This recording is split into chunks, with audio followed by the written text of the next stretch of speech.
Welcome to another episode of Talks with the Tax Cop. I am yours truly, Patrice L. Berry, the Tax Cop, and this is another episode of Talks with the Tax Cop. For those who are watching on YouTube, thank you. Thank you. For our subscribers, y'all know we appreciate y'all. We started out here, we doing what we do. We appreciate all those who subscribe. For those who are scrolling on the internet and stopped and said, or did a search and was like, hey, this girl came up. She said she a tax cop. I don't know what a tax cop is.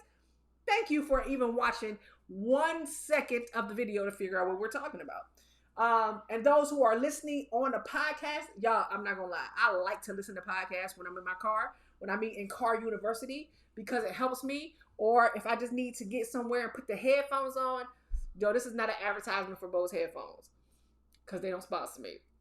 But can I tell you, my Bose headphones help me get it in. If I really wanted to work out on my, it's not for Max Trainer either. Like I'm just telling you what I have, right? So Max Trainer in my home gym. If I really don't want to listen to music and I really kind of want to concentrate and just like get some knowledge in, I'll put some headphones on. I do have the wireless and I have the head counseling ones. Yo, some of the best investments I've ever made. Grateful for them because it helps me to focus, tune stuff out. Nobody calling me mom, babe, or Trace, or whatever, so that I can get it in. So that's needless to say, y'all like, every week her intro is different, y'all. Anybody got a theme song for me? So I told y'all I want something like Car Wash or something like that. Anybody that got a theme song for me, please let me know. This week's episode, I want y'all to know, look, we are in the summertime. The IRS is back at work in full swing and full effect. Y'all, them notices coming. I mean, we're just going to have this conversation. It's well overdue. These notices are going to start coming. They come in regularly. I'm starting to get them picked up for my clients. For those of y'all who do not know, Patrice L. Berry. I am the tax cop, but I'm Patrice L. Berry, EA. That EA stands for Enrolled Agent, not Exceptional Asset. I mean, but if you think it stands for Exceptional Asset, I'll take that as well. But it stands for Enrolled Agent. I do assist clients with tax problems. So if you got a tax problem and you don't know how to make them moves in the street, we offer those services. I am the EA at this firm that actually goes through. I educate my clients step by step what it is they can do, what their options are. We figure out what the game plan is after we have done our research and figure out really what's going on with their account at both the federal and state level, depending on what their situations are. We go through their notices. We work together to come up with a remedy, and we do the remedy that best fits their situation at that time. I do want to go through some stuff, right? So we're going to go, and I'm kind of using this as a teaching moment. Why? Because these notices are coming. I have clients that were coming into extension season, and we are finalizing tax returns, and some of my clients do owe. I let my clients know, first and foremost, before we start anything, when you file an extension, it is not a bad thing. It does not mean that you do not meet your obligations and the world is coming to an end. Y'all, sometimes an extension is a decent strategy. Why? Because all the documents have not come in. You really want to get your positions together and you want to kind of leverage a couple of different strategies that you fully could not get through. But let me tell you, tax preparation is not the time to be doing tax planning. Tax planning is proactive. I have said this before. Tax planning are proactive services. Tax preparation is the reporting aspect that we're doing after everything has happened throughout the year. And then we swing it back into tax planning. Why? Because we still have time, even when we're in extension season. We got a couple months left to really figure out if there's some strategy that we can do before we have to report on what happened in the previous year. However, these notices for people who have outstanding balances, and I'm starting to get them for my clients, right? We know stuff and like, wait a minute, they done turn the machines on. Automation is happening and stuff is going and people don't know what moves to make. I want to break some stuff down. Why? Because y'all in your car. It's my nephew calling, doing all kinds of crazy stuff. Y'all getting it real. I'm not even going to edit it. Y'all are in your cars. Stuff is happening. You are hearing it late at night. Your heart is palpitating because you're like, oh God, I know I ain't paid. I didn't know. I thought it was an installment agreement. This is happening. Oh my God, they're gonna come snatch my stuff. I keep telling you, the IRS is a gentleman. He give you notice before he comes snatch your stuff. The state wants your firstborn, your secondborn, your thirdborn. That's gonna keep going. They don't have some of the same remedies that we have in the federal arena. And so what we want to do today is I want to just break this down. Like, there's no secret sauce that somebody can do other than somebody else, unless they just don't have the education of how to actually maneuver in your situation, and or I'm going to say this, and or if there's some information that you did not disclose to the people that you were working with, then what actually was planned originally may not be the thing that we can actually do. All right. So today I want to go through and I really want to clear up and make it very clear the options that are available when you got a tax bill that you can't pay for. All right. That is not going to be the title. Right. I'm coming up with a title, but really it sounds crazy, right? The title is in my head is these people want their money. What am I going to do? Right? And y'all might be like, why she saying like that? But it's the truth. That's what y'all feel like. Yo, these people want their money. What am I going to do? These people that send me letters, I feel like they're going to come to the house. I'm dodging behind bushes. What am I going to do? These people want their money. So, that is the name and title of this week's episode. These people want their money. What am I going to do? Well, we're going to go through it, and I'm going to tell you what options are available for you to do. Y'all, anybody looking at the video, I do know we need to tighten some stuff up. The camera got it real good. This darn glare on these glasses. I need to go get my glasses. I need some new glasses. In fact, I don't want to wear glasses, but we're going to wear them, okay? So, today I'm going to go ahead and I'm going to share my screen because I want anybody who is watching the video to see that this joint is not what the TaxCop think. This is really what is going on. This is what the IRS telling you. Okay, so we going to the source. Y'all know I'm a former auditor. I'm all about the criterias. We got to know what the rules say. If we know what the rules say, then we know how to make these moves in the street. So I am going to break this down for you, and I want you to see it. So anybody, like y'all run to YouTube just for this part. Maybe I'll get the team to make hey team, see if we can make a short so that they can actually see this aspect of it. All right. So let's go through it real quick. All right. Let's see. What screen? Let's see. Boom. Get it. Y'all, sometimes the girl don't know what she's doing. All right, so I'm gonna read it for you all. Hopefully it's big enough for you to see. Y'all see that big old title, right? Let's make this for the people in the back, aka me. Y'all gonna watch me. Let's make it grandmama eyes big. All right, there we go. We making it grandmama eyes big because your girl need to be able to see. All right, so here we go. Options for taxpayers with a tax bill they can't pay. This directly from who? IRS.gov newsroom. This not me making stuff up. This came out March 20th, 2023. It is tax tip 2023-35. Now, that's not the real rule and criteria and everything like that, but it summarizes it well. And we're going to use what happened in this previous tax season to let y'all know what y'all got. Okay. So y'all know that your girl not making no stuff up. This is what they say. It is important for taxpayers to file their tax return or request an extension of time to file by the tax deadline. This year's tax deadline was April the 18th, 2023. Even if they can't pay their tax bill in full. Meaning, you gotta file an extension so that you are in compliance for filing. That don't mean you gotta pay. Okay? If you can't pay everything in full, so y'all know this going into the next tax season, filing an extension is not bad. If you can file an extension, It gets you in compliance and gets you out of paying a failure to file penalty.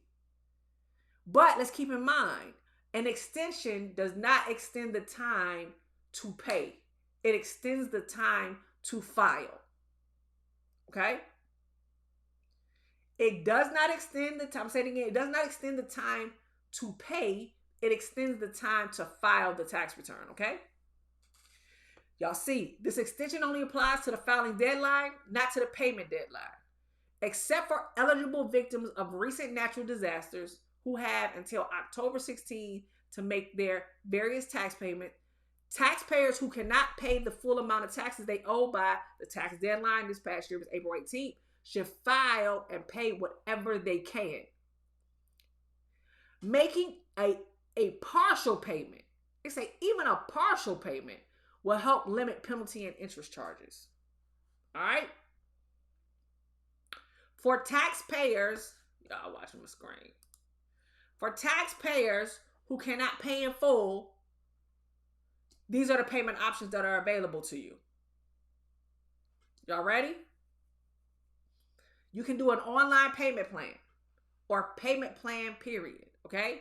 We got a short-term payment plan, which is you got to pay everything in full in 180 days or less.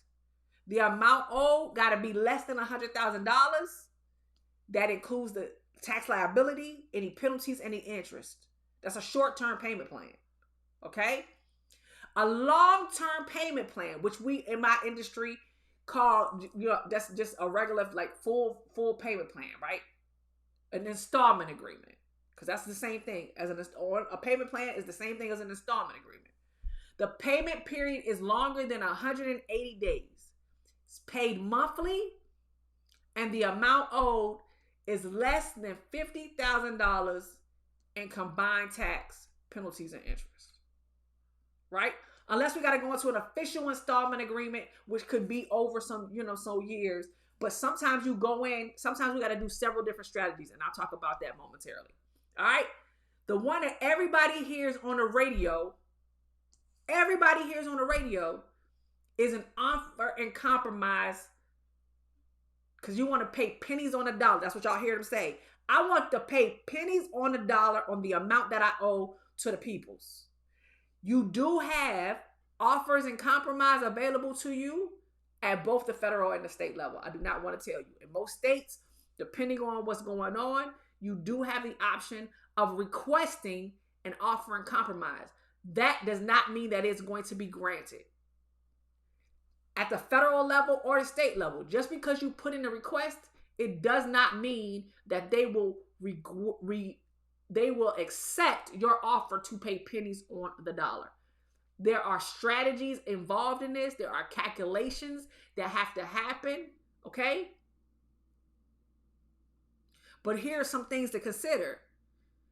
Unless you settle your tax debt for less than the full amount, it could be, I'm not even going to say may, it could be an option if you can't pay your tax liability in full, or if doing so will create a financial hardship for you. And I'm not talking about, we talking about seriously financial hardship. So I'm going to give it to you in a totally different manner, right? So for y'all who are sitting there thinking about, I got more money, I got more month at the end of the money, right, when I get paid. Those, when you are in a deficit, because you're just really trying to make ends meet, y'all would be perfect candidates for an offering compromise situation, right? Because it's just piling on too much. But there are rules and regulations to this that y'all gonna have to consider. All right?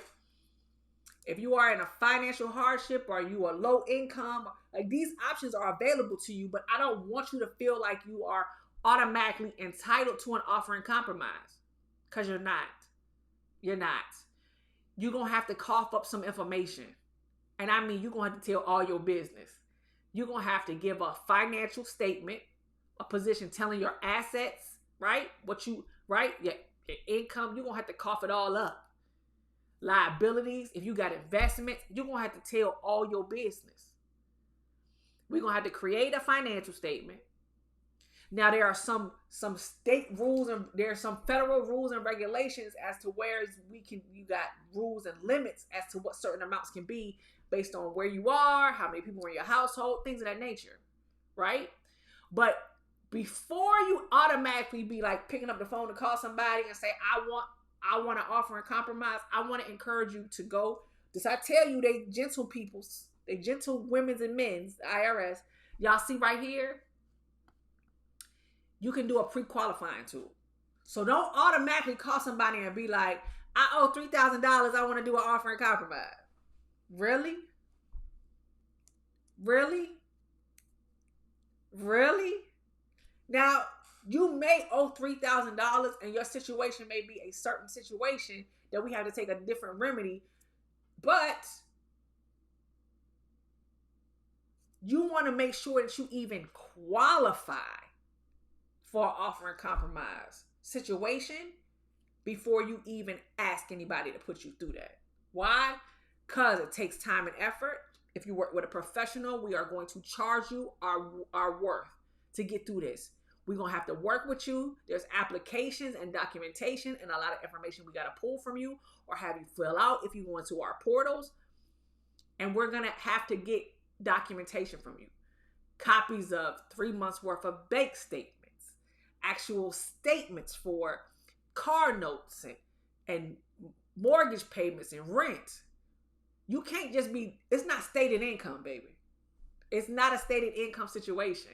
The IRS don't want you try to hoodwink and bamboozle them. And then once we turn this packet in, okay, it could take anywhere from 12 to 18 months before we receive, and this is good, okay? This is good timing. 12 to 18 months, depending on what's going on, before we even hear as to whether or not they accept your offer. And at same time, while this is going on, depending on your financial situation, you're going to have to be making payments. What? Patrice, what? I want you to see my face. Hold on. Me and this, anybody watching, y'all like, why does her thing keep coming back up?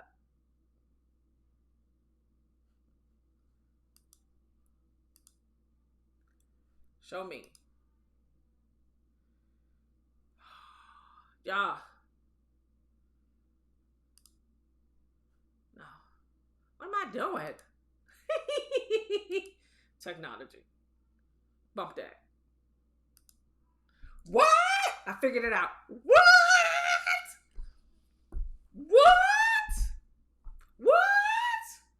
Patrice, I gotta keep paying. Yes. Yes, you do. They want to make sure that you're going to be good on a deal. Now, depending on your income levels will depend on whether or not you actually got to be making monthly payments, and you tell them. As well as, and we'll do a whole podcast on offer and compromise, because offer and compromise is a beast within itself, and it's not just a, you know what I'm saying? It's not the same thing of people being like, oh, go file chapter 11 or chapter 13 bankruptcy. It's not, you know what I'm saying? Like, get out of jail free. It's not that. It is not. And there are rules to this offer and compromise that got to be considered, right? Because after you enter into that, you telling these people, I'm going to do right. I'm going to be right. I'm going to act right. I ain't going to get in no situation like this. And if I do owe you people money, for the next 5 years, I'm going to pay it on the due date.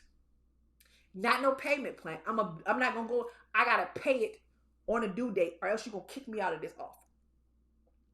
Yeah, they're going to kick you out of the offer. So we're going to do a whole deep dive podcast on each one of these so that y'all can be like, woo, wait a minute. She broke this thing down in a whole different type of way than I realized could be broken down. Because when I listened to the commercial, they said they got pennies on the dollar. And those people did. I'm sure those people did. And they got the relief that they needed for their particular situation. And then nobody do no funny business. Preferably was not predatory. Everything worked the way it should work. But there's other things that you agree to when you go into an offer and compromise. So it's not like, oh, we wipe the slate clean. Let me go out here, ball out, act crazy, run up another bill, and then get into another offer and compromise. Like, no, there's rules to that joint. And you want to make sure that you stay in compliance with those rules. Okay? Let's go back to this. Let's go back to the screen. Let's go back and talk about it. All right? Because I want y'all to see this. Right here where my cursor is. Boom, boom. Y'all can't see that. Am I right here on the cursor? Yeah, y'all can see it right here, right pointer here. The IRS considers a taxpayer's unique set of facts and circumstances when deciding whether to accept an offer. In other words, the IRS get in your business. Not in your business. Your business. They get in your business to determine whether or not you are a good candidate for an offer. It is not automatic. They look at your unique set of facts and circumstances, compare them against certain criteria to determine whether or not you are an acceptable candidate for an offer and compromise. And they could easily come back and tell you no. Now, we could either revoke the offer, we could go to appeals. There's so many different things we can do if we stand behind that position. But I'm going to tell you this right here. You see this tool right here? This offer and compromise pre-qualifier tool? I would encourage you, because the IRS have it out there and you know your business a lot. Why don't you go to that pre-qualifier tool and bring your pre-qualifier tool outcome to any EA, CPA, and or tax attorney so that they can see what you put in and they can help you build your case. I'm going to say it again. I would encourage you to use the tools that are already available to you for free to determine whether or not you even qualify for this. Because you done heard it in the radio. It's been in your spirit. You ain't slept at night. You're rolling back and forth. We're trying to figure out what's going on. Let's do a pre-qualifier tool so that you can say, no, I do think I'm a good qualifier. And you can have an informed conversation based off of the questions they ask you. And we'll do a whole podcast on this and go through the pre-qualifier tool. I think that would be beautiful, right? So let's do that. Y'all come back next week now, okay? And we break this thing down. I said I want to keep this at a high level. Why? Because you owe them people money. They want their monies. Okay? All right. We also have other remedies. Let's say you're in a situation for a period of time, right? Let's come back. Let's say you're in a situation for a period of time and it's really hard. And if they took anything from you at that moment, let alone a dollar, at that moment, it will bust you wide open. Sometimes we as tax relief specialists will do our scenarios and our analysis to determine with you, should we actually put you into an offer and compromise right now? Or should we put you in a situation that we call currently not collectible, a CNC, right? Now, your interest and penalties are going to continue to roll when we are in that CNC situation, but the clock also ticks. And we had this thing called a statute of limitation, right? We got a collection statute of limitation, right? Those aren't the acronyms, the letters, because I'm sitting up here like, we got certain dates, right? We got a calculation, statutory expiration date. I'm trying to think the letters, right? There's a statute of limitation on how long they can come after you to collect. We got certain dates, an assessment date, we got a collection date. It's a whole lot of stuff that goes on in this space. I absolutely love it because it's the closest thing to auditing in the tax arena from this side and helping that I get to do legally. Because when I was an auditor working for the feds, I couldn't legally do this. So I'm loving being able to still like marry that and be in my tax space and my element to do it. So there's all these rules and regulations you have to pay attention to, and we got to use the right strategy at the right time. Sometimes we'll start out with one strategy to segue ourselves into another strategy to get us into another strategy, but you want to work with somebody who's helping to monitor that for you along the way, right? Because your financial situations are going to change along the way, and as long as they do, and when they do, it's going to make a difference. Now let's keep in mind, when you do an offer and compromise, let's say you put the paperwork in July 2023. They don't get to it until July 2024. And by that time, God done bless you something good. What? I feel a shout coming out. God done bless you something good. And he done turned that thing around. You was having financial hardship. Stuff was crazy in 2023.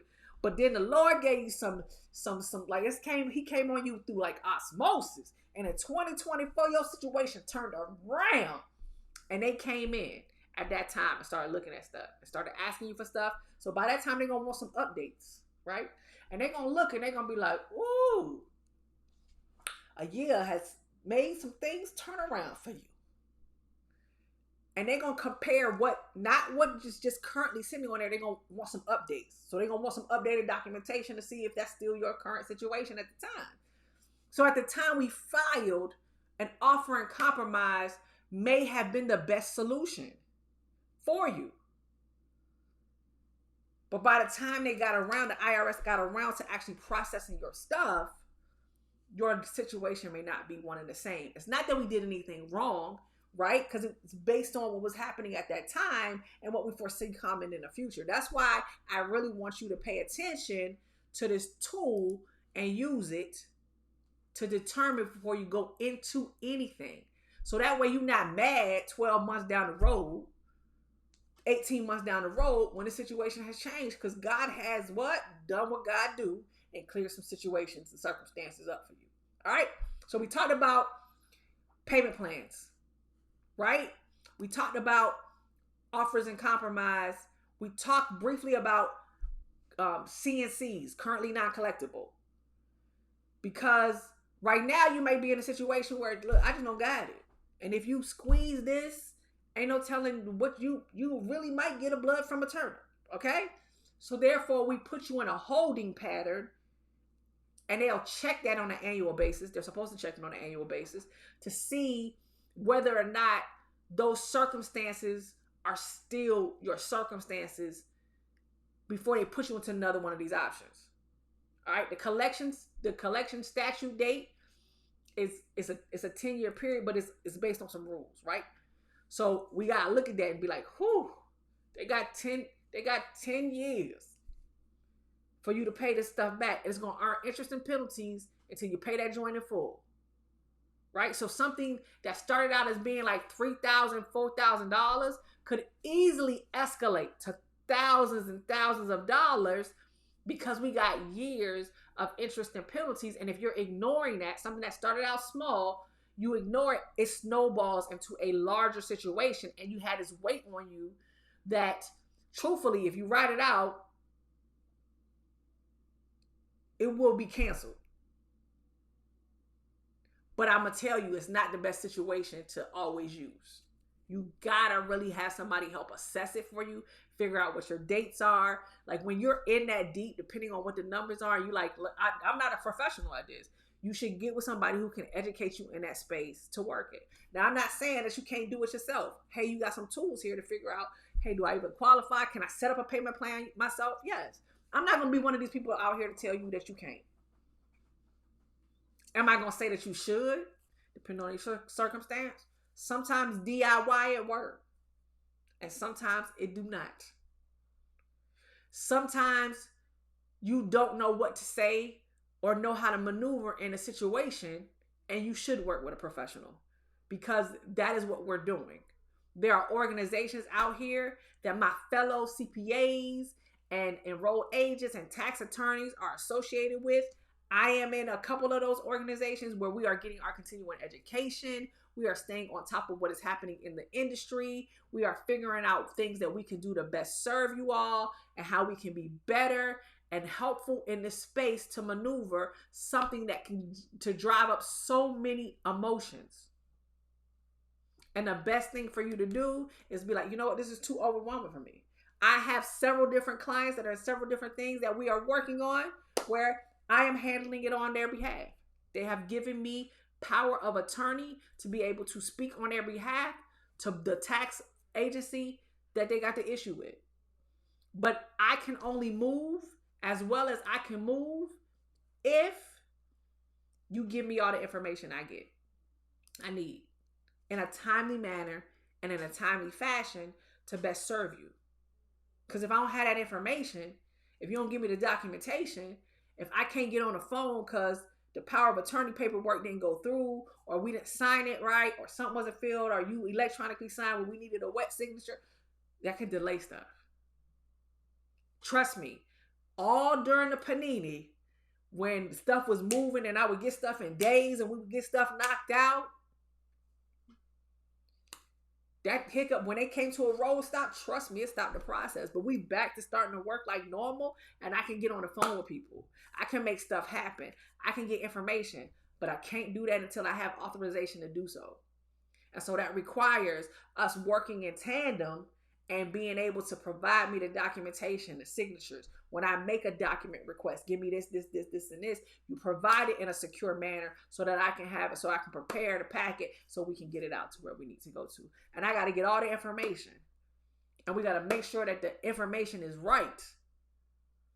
And it's going to cover you so that we can get you the things we need. And then, I'm not going to lie to you, it's the federal government. So in cases, especially offering compromises, what'll happen is it'll be a hurry up and wait situation. Or if we don't have everything we need, or if the amount you owe is too high for a payment plan, they gotta take it up their tiers and get somebody else to approve it. But I'm gonna tell you what happens in a lot of those situations. You have to disclose your hand. You have got to fill out a personal financial statement. We have got to provide that information. Even for a CNC, you got to do a financial statement, because that's how they're going to determine whether or not you qualify in these options. All right, so we talked about payment plans. We talked about offers in compromise. We talked about CNCs, currently not collectible. We talked about you could pay it in full and the amounts of time you can pay in full, right? That's how the payment plans come in, right? We talked about when you got to pay. Now, there's some other remedies that exist in this area, right? So let's say you have a spouse and you ain't know that you had to do all this kind of stuff, and you was like, woo, boo, you owe this. I didn't realize you owe this. You didn't tell me that. Why you was hiding the letters? Like, what's going on? How did I not know that? Because we was filing separately and then we filed together, and now you didn't come clean? Or we just got married, you didn't tell me your whole hand? Like, it's not a good position. It's not cool, right?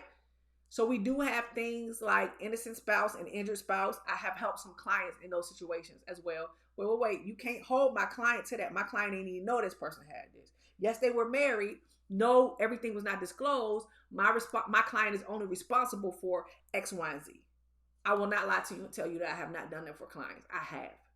I've been like, give me all the information, especially because I prepared the tax return, and in our industry, you'll hear some pros and cons behind it. If I prepare, I'll be like, I got all your information. You didn't tell me that. Let me see what the letter say. Oh, we easily get out of this. You're not responsible for that. Let's go and write that up. Let's go and get that out, and let's get that off your hands. That's not your liability. That's this person's liability. You can disclose everything. Let's get it, right? And then we have things like, let's go back here. We have penalty relief. Interest very rarely gets relieved, y'all. But we got different types of penalty relief. We got a first-time penalty abatement. We have reasonable cause for, you know what I'm saying, circumstances in life that'll happen, deaths and things, stuff that'll take you out, medical stuff that'll take you out, and we can get some penalty relief if we can document as such. Some stuff didn't happen. Like, there's ways to get around that. I have a couple of clients that have helped with penalty relief. I've actually helped clients get into payment plans. I've helped clients with offerings and compromise. I've helped with innocent spouse relief, injured spouse relief. I've helped with penalty relief. I have done these things. And you're like, dang, you've been busy in the last couple of years, because you only been out the government for 3 full years. Yes, I absolutely love this space, because this space can really, really help educate and get people in a circumstance where they can breathe again and come up with scenarios. And I've done it at both the federal and state level for clients. Okay. Let's go through this. Taxpayers who owe tax and doesn't file on time may be charged a failure to file penalty. This penalty is usually 5% of the tax owed for each month or part of a month that the tax return is late, up to 25%. The failure to pay penalty applies if a taxpayer doesn't pay the taxes they report on their tax return by the due date. Most cases, that's April the 18th or April the 15th, okay? Interest is based on the amount of tax owed, and for each day, it's not paid in full. The interest is compounded daily, so it's assessed on the previous day's balance plus the interest. Interest rates are determined every 3 months and can vary based on type of tax.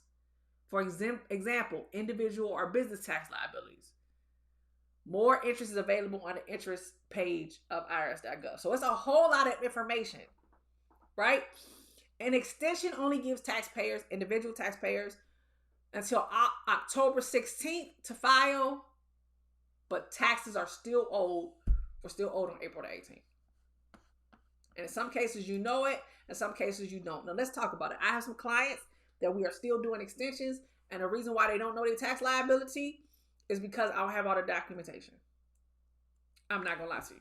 I don't have everything presented, and one piece of information that they are withholding or don't have access to could actually switch their entire situation. I've had it where I've been like, wait a minute, if we filed this, one of two things could happen. If I filed this now, you could get a severe underpayment letter and go to a whole different route that gets to be messy. And then we got to do correspondence and stuff get ugly. Or you could have something that can actually be a deduction of some sort or benefit you in some manner that helps us to reduce this tax liability. Or maybe you forgot, you know what, I made an estimated tax payment. Or I've had some clients that we rolled the refund into the following years. And so therefore, I actually had someone, I did this recently, and was like, I did it for the federal, but I forgot to, they were a new client, I forgot to capture that they rolled the state forward. And then we had to make sure that everything was clear. And it was good. It was just that when they got the refund, it was like they weren't expecting a refund, right? But it got rolled over, and I forgot to capture that rollover for the state. I captured it for the Fed return. I'll be honest, I'm human, right?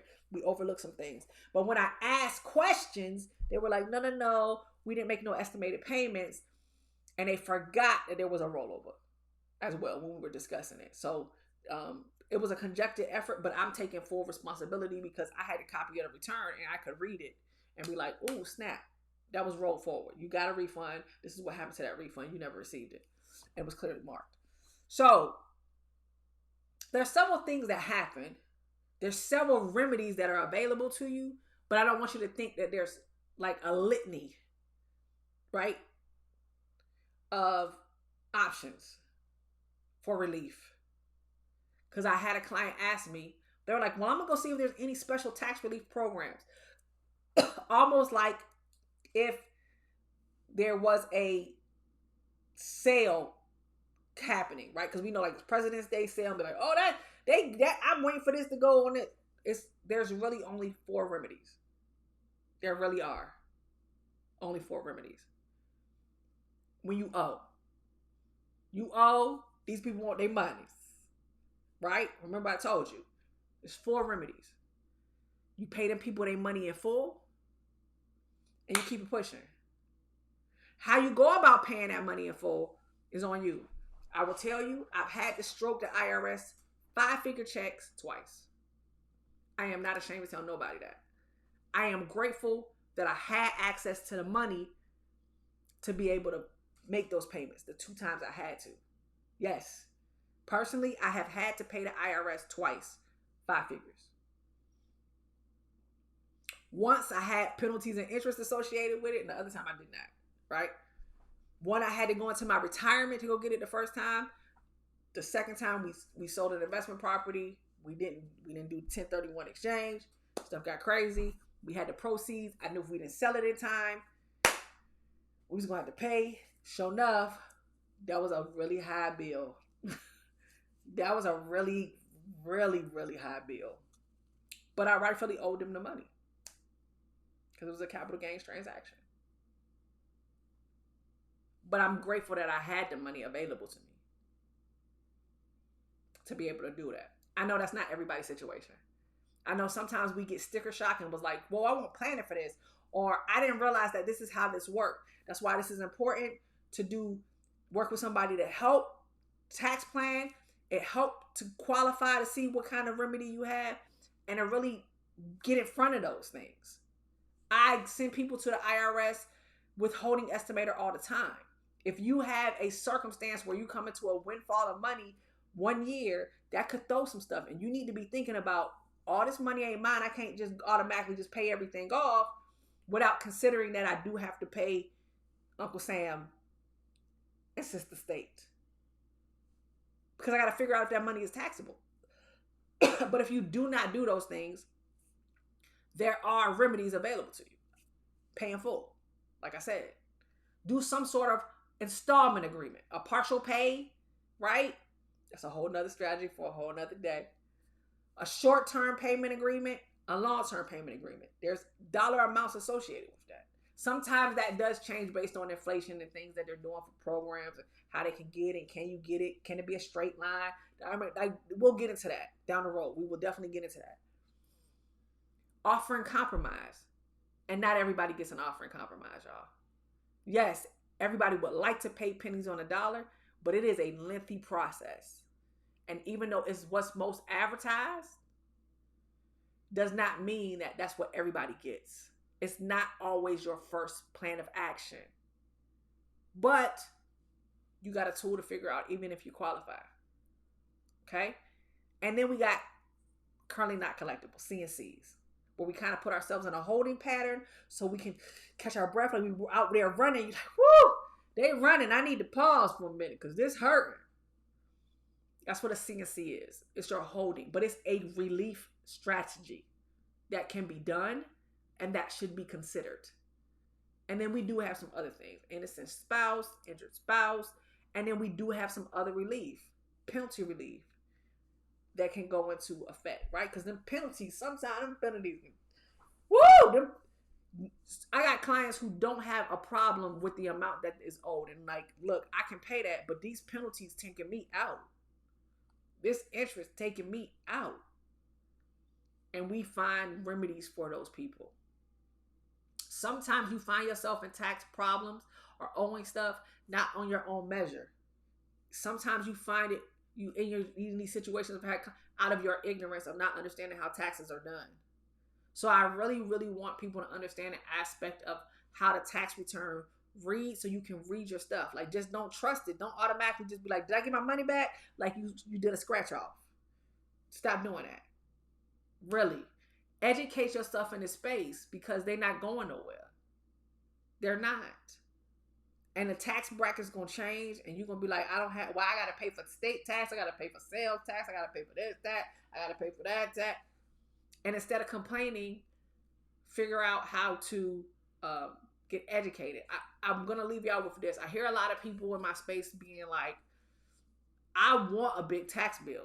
Like, you have people in my space who will say that. The reason why they say, look, if I got to pay $100,000 in taxes and this, that, and the other, that's because ratio wise, they done made millions and millions of dollars. And they get to keep most of it. Why? Because they done found a way to keep that millions and millions of dollars and make it work in their favor.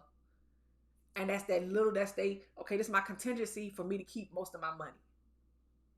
When you think about it ratio wise, our tax brackets, they could be like, 32.5%, like something like that, right? At the highest, or marginal tax rates and things of that nature. When we hear them and you think about it from this perspective, I really do want you to think about it from a fractional perspective. Paying taxes ain't fun for nobody. Paying taxes and you don't have access to the money readily to pay them hurts. It does.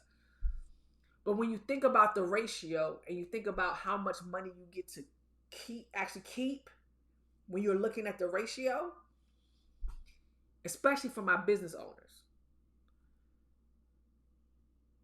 because you don't pay tax. Business owners, y'all don't pay tax up front like our W-2 counterparts, right? You pay tax on whatever's left over.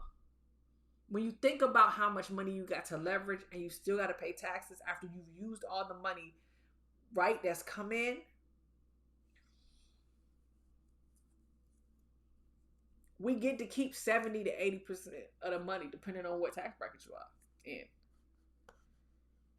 And you can do a lot with that 70 to 80% if you do it well. What we need is a lot more fiscal education, financial literacy.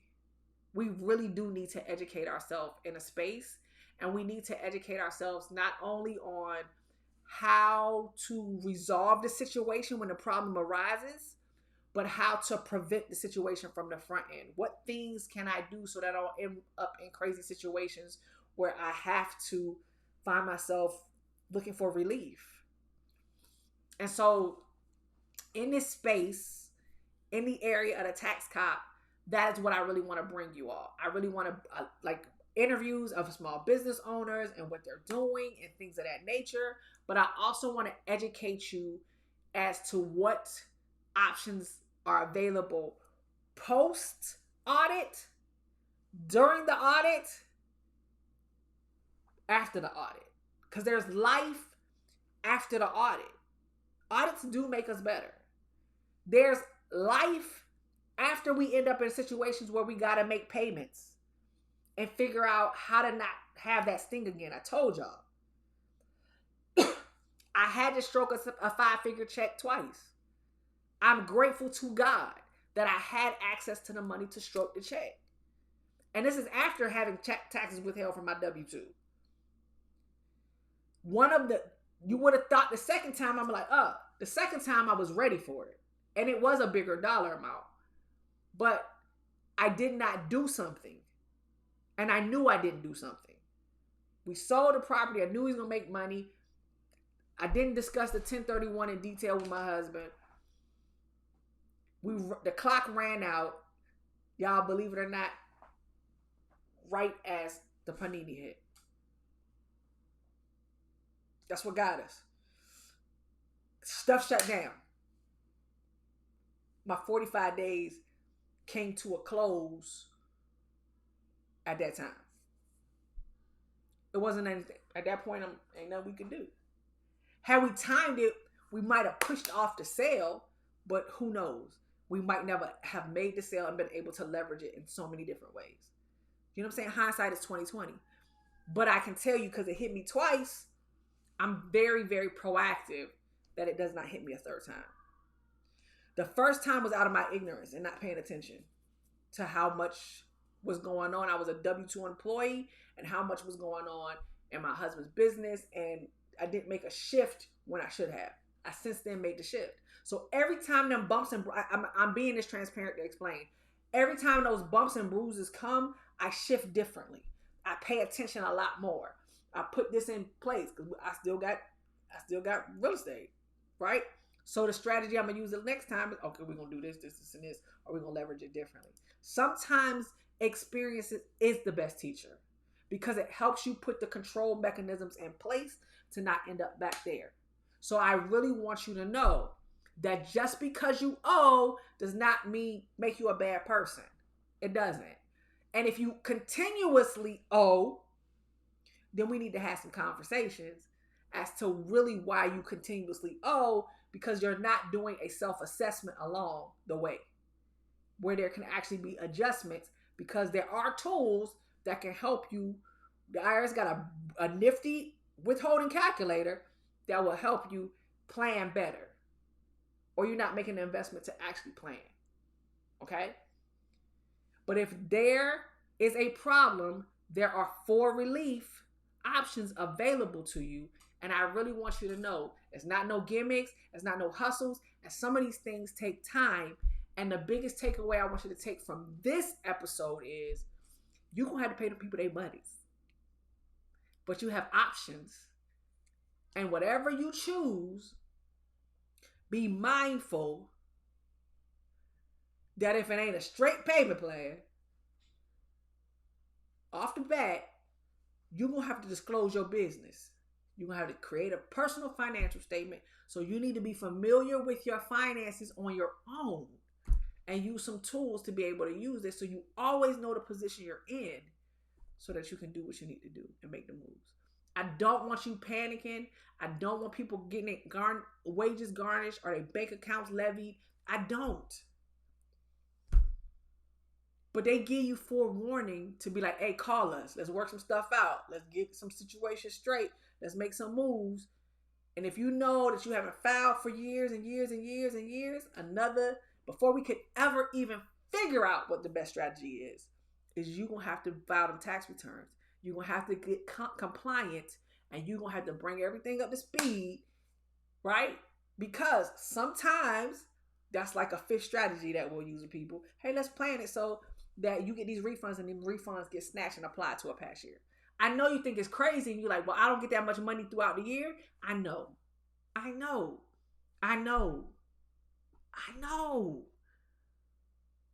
But if they snatch your refund, that helps to reduce the liability you got. There's things that can be done. I'm telling you, I've had people, like, we've used 2 or 3 different options. I have some clients that they can tell you, I have used 2 or 3 different options for them so that we could get to a point where we can make the moves. But the reason why I was able to make those 2 and 3 different options available to them, and we kind of did it in a tiered approach, is because, number one, they allowed me to do research on their account for a nice fee.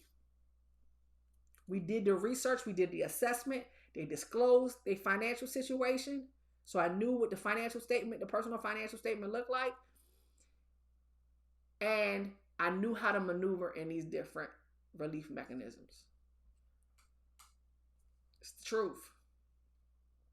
I knew how to maneuver in the different relief mechanisms. And so I want to encourage you to go get educated. I want you to go, right? If you like, I feel an offering compromise in my shanana, I'm going to need you to go make sure you go pre-qualify yourself and then go have a conversation with somebody. So that they can confirm for you whether or not that is the space you need to be in, or that's the best option for you. And be mindful. Don't be asking people to help you do stuff for free. When we come in a tax relief space, there is a fee. It is a nice fee. We are doing a lot for you. We are working with you the entire time. And some of these relief mechanisms take a long time to happen. So be mindful of that and understand that. If you got questions about how people are pricing stuff and what you will get in return, ask the questions. But make sure you know, I don't care who you work with, make sure you know what remedies you're going after, how you're doing it, what the steps are, what you have to provide, because it's not a set it and forget it thing. And be actively involved in that.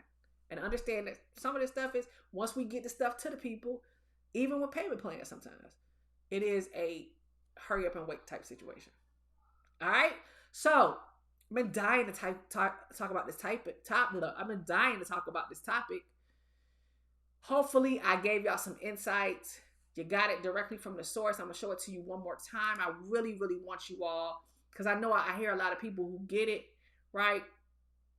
I'm trying to zoom in on it. I don't know if I'm doing a great job of zooming in on nothing. Y'all see it? Y'all see it coming at you? Right there. That offering compromise pre-qualifier tool. Just typing in IRS offering compromise pre-qualifier tool. Just to see, hey, I know people have been telling me I can have, but it does not hurt to go find out for yourself before you go and have a combo. All right? This has been another episode of Talks with the Tax Cop. Y'all, I know. I pray to goodness that this was a conversation that you all found to be helpful and insightful and enlightening, and something that you feel like can make a difference for you all. If you got any questions, leave comments on YouTube, put comments on any of the platforms. If you want something that you want to know more about, let me know. We'll go through, just like I was telling you, I was going to break out the aspects of the tax return. I haven't forgotten about that. We're going to talk about that. We will go back, and we're going to do it in season 2 before the year is out. We'll go back and we'll dive deeper into each one of these relief mechanisms. This was just a high level thing. Go into each of the different relief mechanisms to be able to answer and address questions, kind of run scenarios, and talk about it a little bit more so you can figure out how to move in the space. All right? Don't try to go it alone. If you got questions, most people who do tax relief will at least do a consultation for free. That's one of the services, I won't lie, that I do for free. But don't be playing games. Don't be trying to hoodwink and bamboozle your way in talking to me about some other stuff. If you truly got a tax relief problem and you need that weight to be lifted, come on. Because what? You owe, and then people want their monies. And we got to find a way to either give it to them while finding a good way to give you relief at the same time. All right? Talk to y'all later. Y'all have a great week. It's been another episode of Talks with the Tax Cop. Talk to y'all soon.